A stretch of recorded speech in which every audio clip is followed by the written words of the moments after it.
அனைவருக்கும் வணக்கம். நம்முடன் இணைந்திருப்பவர் பேராயர் சாமுவேல் குணசேகரன் அவர்கள். வணக்கம் சார்.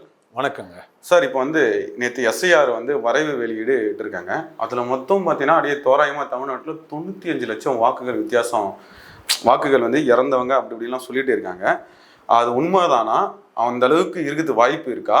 அதேமாதிரி இது தவறானதுன்னு திரு மு.க. ஸ்டாலின், திமுக அவங்களும், திமுக சில இவங்களாம் என்ன சொல்றாங்க, இது திட்டமிட்டு நீக்கப்பட்ட இதுவே சிறுபான்மையர் ஓட்டுகளை தான் முக்கால்வாசி வச்சு இருக்காங்க அப்படின்னு சொல்றாங்க. ஸோ இதை பத்தி நாங்க எதுவும் சொல்றது நல்லா இருக்காது. நீங்க இதை பத்தி உங்களுடைய கருத்து என்ன? சிறுபான்மையர் ஓட்டு ஃபுல்லாத்தையும் வாஷ் அவுட் பண்ணியிருக்காங்களா? இதை பத்தி நீங்க தான் சார் சொல்லணும். அதாவது எஸ்ஐஆர் என்று சொல்லி ஒரு காரியத்தை இந்த தேர்தலுக்காக நடத்த வேண்டும் என்று மத்திய அரசு, பாரதிய ஜனதா கட்சி அரசாங்கம் சொன்ன பொழுது இதை முதலாவது எதிர்த்தவர்கள் யாருன்னா திராவிட முன்னேற்ற கழகத்தினர்.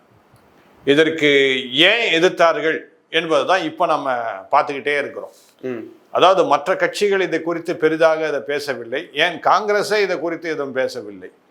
ஆனால் திராவிட முன்னேற்ற கழகம் இதை குறித்து பேசுதுன்னா அதில் ஏன் பேசுனாங்கன்னு சொல்லி போக போக தான் தெரியும்னு சொல்லி போன முறை நான் பேட்டியிலே நான் சொன்னேன். இப்போது அதற்கான காரியங்கள் வெளிப்படுது. இப்போ நீங்கள் கேட்ட கேள்வியிலே எப்படி இருக்குன்னா, திராவிட முன்னேற்ற கழகம் இதை எதிர்க்கின்றார்கள், அவர்களுக்கு இது சரியானபடி இல்லை எஸ்ஐஆர் என்று சொல்லுகின்றார்கள் என்று நீங்கள் சொல்கிறீங்க.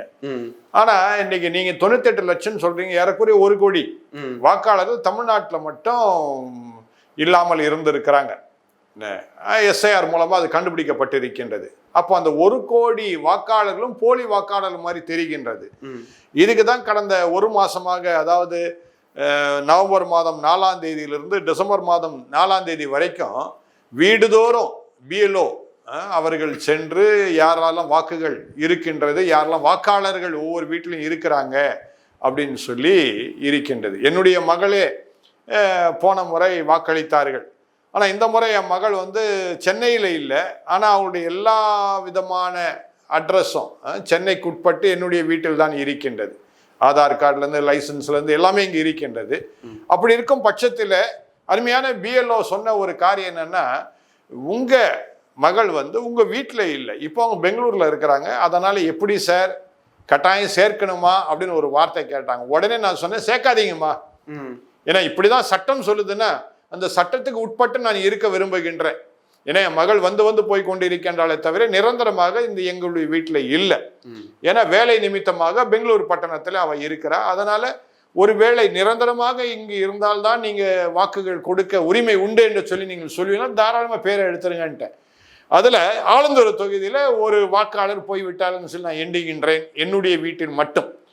இப்படி இந்த பிஎல்ஓக்கள் 1 மாதம் ஒவ்வொரு வீடு வீடாக சென்று கண்டுபிடித்தது என்னவென்றால், ஏறக்குறைய 1 கோடி வாக்காளர்கள் ஏற்கனவே பட்டியலில் இருந்தவர்கள் இப்பொழுது இல்லை என்பதை நிராகரித்து அவர்களை விட்டு விட்டார்கள். அது மட்டும் இல்லை, இந்த வரவு வாக்காளர்கள் இப்போ எத்தனை பேர் இதில் இருக்கிறாங்க அப்படின்னு சொல்லி 19ஆம் தேதி இந்த டிசம்பர் மாதம் வெளியிடப்பட்டிருக்கின்றது. யாரெல்லாம் இருக்கிறாங்க யாரெல்லாம் இல்லை அப்படின்னு சொல்லி.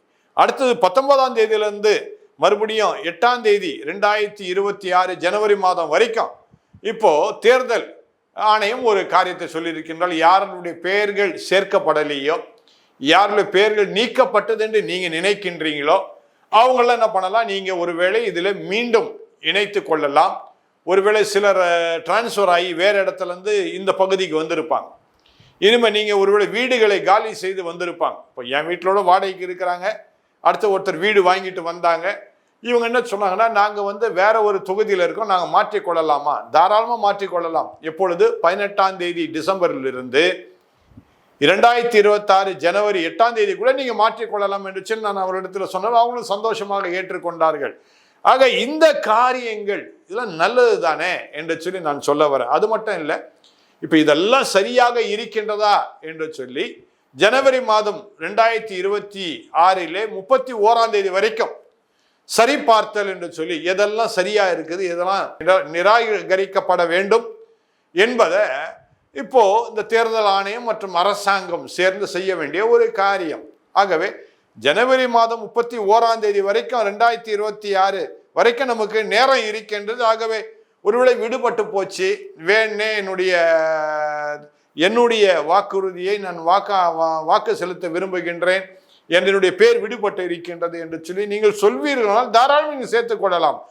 ஆனா இதுல இறுதி பட்டியல் எப்போ வரப்போகுதுன்னு பிப்ரவரி மாதம் 7ஆம் தேதி 2026 வருடத்துல 7ஆம் தேதி அன்று, பிப்ரவரி மாதம் 7ஆம் தேதி இறுதி வாக்காளர் பட்டியல் வந்த பிற்பாடு யாரும் அதுல சேர்க்க முடியாது. அதனால இதை நீங்க தயவு செய்து புரிந்து கொண்டு, இதுல விசேஷமாக இப்போ 1 கோடி வாக்காளர் விடுபட்டார்கள்னு சொன்னேன் இல்லையா, இப்போ இதுல இருந்து என்ன விளங்குது அப்படின்னா, இந்த 1 கோடி வாக்காளருடைய வாக்குகள் தான் இப்பொழுது இந்த திராவிட முன்னேற்ற கழகத்தை இந்த ஆட்சியில் அமர வைத்திருக்கின்றது. விளங்குதா? அப்போ இந்த 1 கோடி வாக்குகளும் போலியான வாக்குகள் அப்படின்னு இப்ப SIRல தெரியுது. இது அருமையான பாரத பிரதமர் அழகாக கொண்டு வந்து, நேர்த்தியாக கொண்டு வந்து இதை இப்படி செய்தார், எது உண்மை தன்மை என்று தெரியும் என்பதை நிரூபிச்சு காட்டிட்டார். இப்போ உங்க வீட்டில் இருக்கவங்க நீங்க தான் சொல்லணும். இப்போ யாரோ வந்து இன்ஸ்பெக்ட் பண்ண போறது இல்லை. BLO உங்க வீட்டுக்கு வராங்க, யாரெல்லாம் இருக்கிறாங்க அவங்க பேர்லாம் சொல்லுங்க, இருக்கிறாங்களா, ஆள் இருக்காங்களான்னு கேட்கறாங்க. உண்மைத்தன்மை வெளிப்பட்டு இருக்கின்ற. ஆக மக்கள் உண்மையாக இருக்கின்றார்கள். உண்மைத்தன்மை மக்கள் உண்மையாக இருந்தபடினால்தான் இந்த அருமையான இந்த காரியங்கள், இந்த SIR கணக்குகள் சரியாக சரிபார்த்து நேர்த்தியாக வெளியிடப்பட்டு இருக்கின்றது. ஆனா இன்னும் 1 மாசம் டைம் இருக்கின்றது. நீங்க சேர்க்கணும்னா சேர்க்கலாம், நீங்க நிரூபிங்க, நீங்க இருக்கிற இடத்துல நீங்க தான் இருக்கிறீங்க அப்படின்னு நிரூபித்தா உங்க பேர் சேர்க்கப்படும். சரி, அப்படியே சேர்க்கப்பட்டால் மிஞ்சி போனா ஒருவேளை ஒரு 10 லட்சம் வாக்குகள் வேணா வரலாம். ஆக 90 லட்சம் வாக்குகள் போலியான வாக்குகள் என்று சொல்லி நான் கட்டாயம் அதை தைரியமாக சொல்ல முடியும். இதனால் தான் திராவிட முன்னேற்ற கழகம் இப்பொழுது 2021 ஆட்சிக்கு வந்தாங்க. ஆனா இந்த போலியான வாக்குகள் இனிமேல் வரப்போவதில்லை. ஆகவே திராவிட முன்னேற்ற கழகம் 2026 மண்ணை கவல போகின்றார்கள், வேற ஒண்ணுமே. இதுல பாத்தீங்கன்னா அருமையான சகோதரன் எடப்பாடி பழனிசாமி, அண்ணா திராவிட முன்னேற்ற கழகத்தின் முன்னாள் முதலமைச்சர் அவர்கள் இதை திட்டமாக சொன்னார்கள். திராவிட முன்னேற்ற கழகம் போலியான வாக்குகளினால் தான் இப்ப கண்டுபிடிக்கப்பட்டது, ஆட்சிக்கு வந்திருக்கின்றார்கள் என்பதை இப்போ உண்மை தன்மையை அருமையான சகோதரன் எடப்பாடி பழனிசாமி அவர்கள் சொன்னதினால்தான் நமக்கும் இந்த காரியம் தெரிகின்றது. ஆகவே அருமையான நம்முடைய சகோதரர் முன்னாள் முதலமைச்சர், இந்நாள் எதிர்கட்சி தலைவர் சகோதரன் எடப்பாடி பழனிசாமி அவர்கள், நீங்க பாத்தீங்கன்னா அவர் ரொம்ப கிளியரா அந்த SIR பற்றி கிளீனா அவர் சொல்றாரு. திமுக வந்து இதற்கு எதிர்ப்பாளர்கள் மற்றும் இந்த SIR வந்ததுனால திமுக பயப்படுது அப்படின்றத மிக திட்டமாக சொல்வதை நாம் பார்க்கின்றோம். அருமையான சகோதரன் எடப்பாடி பழனிசாமி சொன்னது மிக மிக முக்கியமான காரியம், நம்பிக்கையான காரியம், நிச்சயமான காரியம் என்பதில் சந்தேகமே இல்லை. அவர்கள் இவ்வளவு திட்டமாய் சொன்னதற்காக அவர்களுக்கு என்னுடைய வாழ்த்துக்களை தெரிவித்துக் கொள்கிறேன். ஏனென்றால் இது மக்களுக்கான ஆட்சியை நீங்கள் கொண்டு வரும் என்பதிலே சந்தேகமே இல்லை. ஆகவே அருமையான திரு எடப்பாடி பழனிசாமி அவர்கள் தன்னுடைய சுற்றுப்பயணங்களிலே நீங்கள் இந்த SIR குறித்து மிக தெளிவாக மக்களிடம் எடுத்து செல்வதற்காக மீண்டும் நான் உங்களுக்கு நன்றிகளை நான் சொல்லிக் கொள்கின்றேன். மக்கள் இதை புரிந்து கொள்ள வேண்டும் சார். அதே மாதிரி வந்து பாத்தீங்கன்னா ஒவ்வொரு மாவட்டத்திலையும் வந்து இத்தனை லட்சம் அத்தனை லட்சம்ன்றாங்க. அது எப்படி அது இவ்வளவு ஓட்டுகள் வந்து பிரியறதுக்கான சான்சஸ் எதனா இருக்குங்களா? நிச்சயமாக பாருங்க, இப்போ ஆலந்தூர் பகுதின்னு எடுத்துக்கிட்டா ஏறக்குறைய 1 லட்சம் வாக்குகள். Okay sir. அப்படி திருச்சி, அப்படி திருநெல்வேலி, கன்னியாகுமரி, கள்ளக்குறிச்சி என்கின்ற இடங்களில் நீங்க பாத்தீங்கன்னா நான் கட்டாயம் சொல்ல முடியும் இப்போ எத்தனை வாக்குகள் விடுபட்டிருக்குன்னு சொல்லி ஒவ்வொரு மாவட்டமா நான் சொல்ல விரும்புகிறேன். கொஞ்சம் பாருங்க. சென்னை 14,25,018, செங்கல்பட்டு 7,0871, காஞ்சிபுரம் 2,74,274, தர்மபுரி 81,515, திருப்பத்தூர் 1,16,739, சிவகங்கை 1,50,828, ராமநாதபுரம் 1,17,364, மயிலாடுதுறை 75,378, திருவண்ணாமலை 2,52,162, ஈரோடு 3,25,429, கரூர் 79,690, புதுக்கோட்டை 1,39,584, கள்ளக்குறிச்சி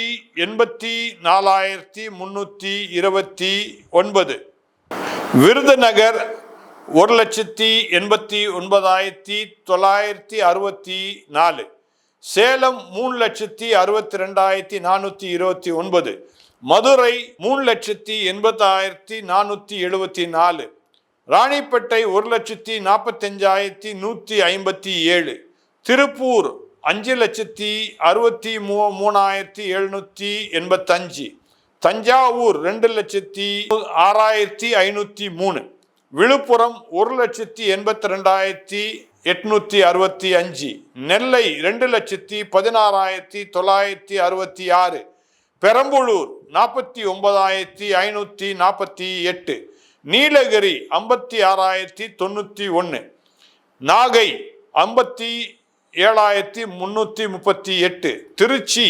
3,31,787, கிருஷ்ணகிரி 1,74,549, நாமக்கல் 1,93,706, கன்னியாகுமரி 1,53,373, திருவள்ளூர் 6,19,777, அரியலூர் 24,368, தூத்துக்குடி 1,62,527, வேலூர் 2,15,025, கோவை 6,50,590, திண்டுக்கல் 3,24,894, கடலூர் 2,46,818, திருவாரூர்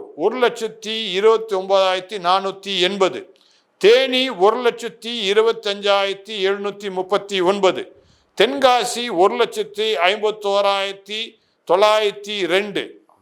இப்போ இதில் பார்த்தீங்கன்னா இவ்வளோ நேரம் நீங்கள் பார்த்துருப்பீங்க எங்கெல்லாம் எத்தனை வாக்காளர் விடுபட்டு இருக்கின்றார்கள் அல்லது நிராகரிக்கப்பட்டு இருக்கின்றார்கள் அல்லது இல்லாமல் இருக்கின்றார்கள், போலியான வாக்குகள் என்று சொல்லக்கூடிய இந்த இடங்கள் எதுன்னு பார்த்தீங்கன்னா விசேஷமாக சென்னை, திருவள்ளூர், காஞ்சிபுரம், செங்கல்பட்டு.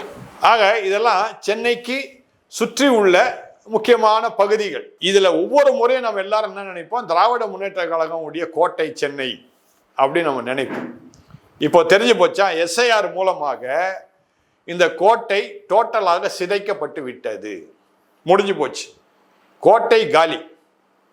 இனிமே கோட்டைக்குள்ள திராவிட முன்னேற்ற கழகத்துக்கு வழியே இல்லை. காரணம் எஸ்ஐஆர் வந்ததினால், எஸ்ஐஆர் உடைய பதிவின் மூலமாக.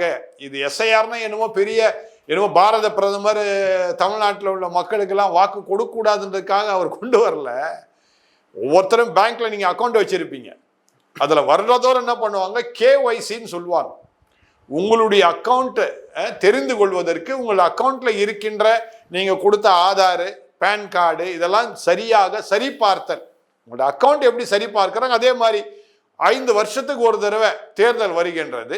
இந்த 5 வருஷத்துக்கு வரக்கூடிய இந்த தேர்தலை தான் அந்த வாக்காளர்கள் சரிபார்க்கிறது தான் இந்த எஸ்ஐஆர் என்பது.